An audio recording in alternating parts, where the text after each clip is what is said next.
ചെറിയാകുമ്പോൾ ഭയങ്കര പാടാണ്. വെയിലുണ്ട്, ഉണങ്ങി കിടക്കും. ഈ നമ്മട്ടി വെട്ടിയിളക്കി കോപ്പ് നമ്മട്ടിട്ട് അവങ്ങി ചവിട്ടി ഇവിടെ എടുക്കൊണ്ട് 10 മിനിറ്റ് വീട്ടിൽ കൊണ്ടിട്ട് അവിടെ 3-4 അടി അടിക്കും. പിന്നെ ഇതിൻ്റെ അല്ല മണലൂടെ ചേർക്കണം. മണൽ ചേർത്തൻ്റെ ഇതിൻ്റെ വെള്ളം കിട്ടുകയാണ്.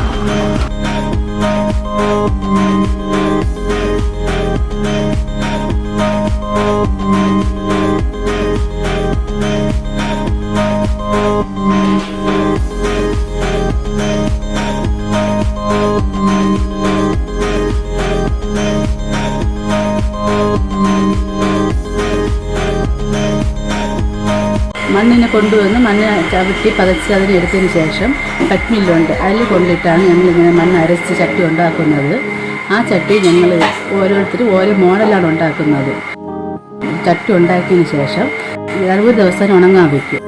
വച്ചതിന് ശേഷം അത് ഞങ്ങൾ ഫിനിഷ് ചെയ്ത് വെയിലത്തിറക്കി ഉണക്കിയാണ് ചുള്ളയിൽ വെച്ച് വേവിച്ചെടുക്കുന്നത്.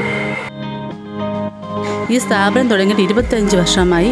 സുധീഷ്ണകുമാർ എന്ന ഒരാളാണ് ഉടമസ്ഥയിലുള്ളതാണ് ഈ കമ്പനി. പക്ഷേ ഞങ്ങൾ എല്ലാവരും ഒരുമിച്ചാണ് കൂട്ടായ്മയോട് ചെയ്യുന്നത്. ഞങ്ങളിപ്പോൾ ഇവിടെ 20 പേര് അടങ്ങുന്ന ഒരു ഗ്രൂപ്പാണുള്ളത്.